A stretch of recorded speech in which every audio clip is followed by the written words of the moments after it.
Hello and a warm welcome to the Sci-Fi and Fantasy edition of Incoming, the video podcast that looks back at the week's sci-fi and fantasy miniature releases. This is episode 10, which is looking back at the miniature releases for week ending November 27th, 2009.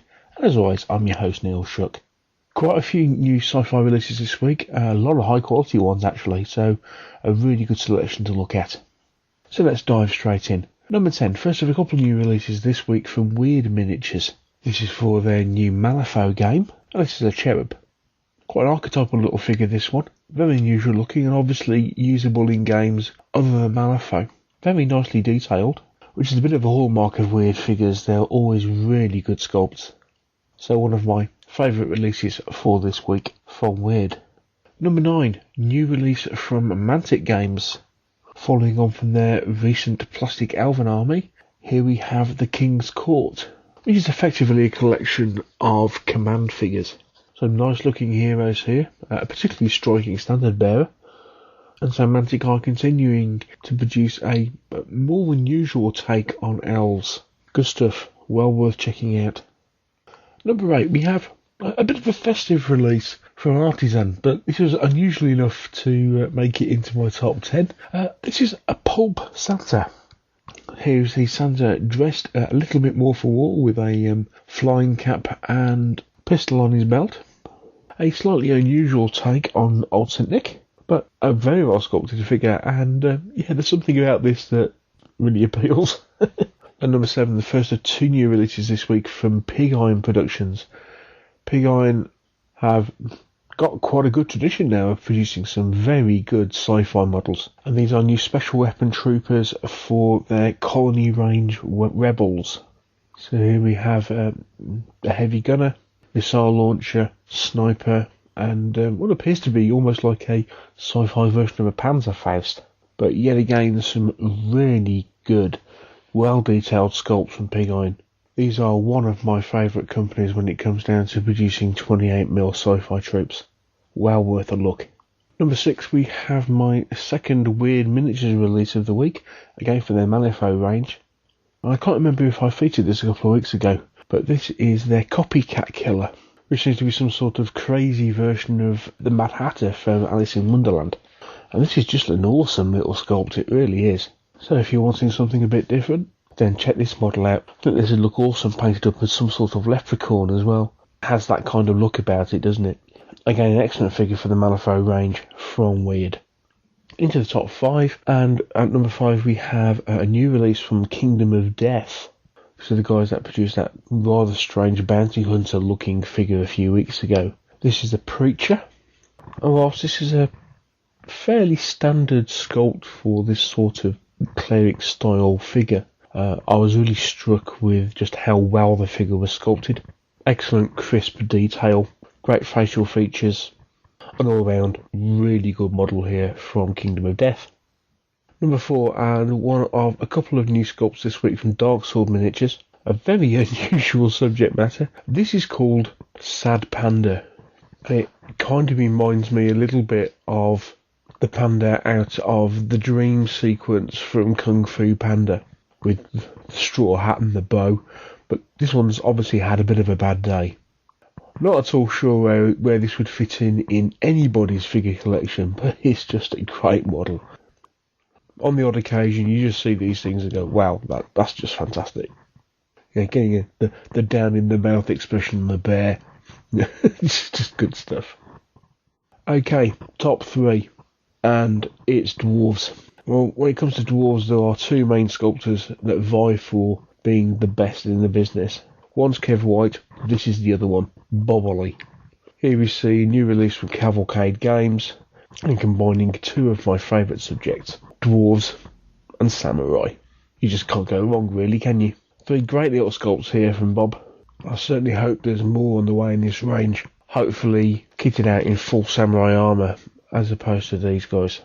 But really great sculpts from Bob Ollie, fully capturing the fact that these guys are dwarves, but they're in full Japanese character. Brilliant stuff. On to number 2, and as we fast approach the release of the game Eden by Taban Miniatures, here we see another of the factions available. This is the Matriarchat group.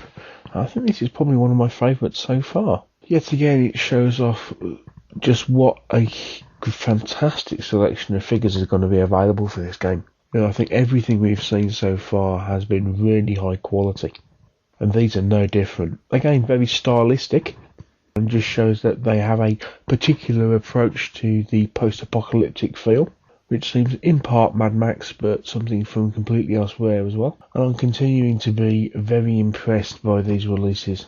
With figures this good, they're really starting to attract me to the game. And so to my number one, and it's back to Pig Iron Productions. Their second release of this week, and looks to be the start of another new line. These are System Troopers. And although this particular range of 5 figures are fairly static in pose, they're all moderately similar. What you got here is the start of what I think is going to be another excellent range, and probably one of their best so far. Yet again, separate heads, separate backpacks, so you can mix and match with other figures in their range. And the thing that strikes me with Pig Iron is that they constantly seem to be able to bring out some of the best archetypal looking sci-fi troopers. We've seen kind of the heavy troopers, we've seen rebels with lots of scavenged equipment, very ragtag look. We've seen guys in greatcoats and gas masks, and now we see these.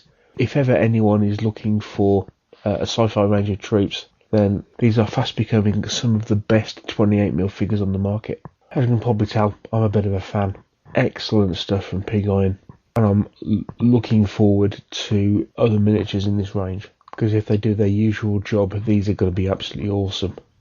So that's it for my top 10 for this week, but there have been quite a few new releases this week on the sci-fi and fantasy front. So let's have a look at all the other figures that were released this week.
Well, that wraps it up for another Sci-Fi and Fantasy edition of Incoming.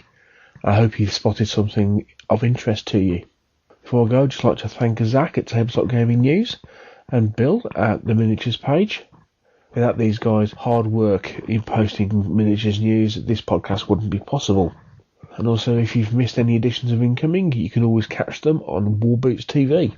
Just go to the site, scroll to the bottom of the page for constant streaming videos on wargaming subject, and you'll find all the old Incoming videos streamed there. So, thank you for watching the show. Take care till next time. Happy gaming. Bye.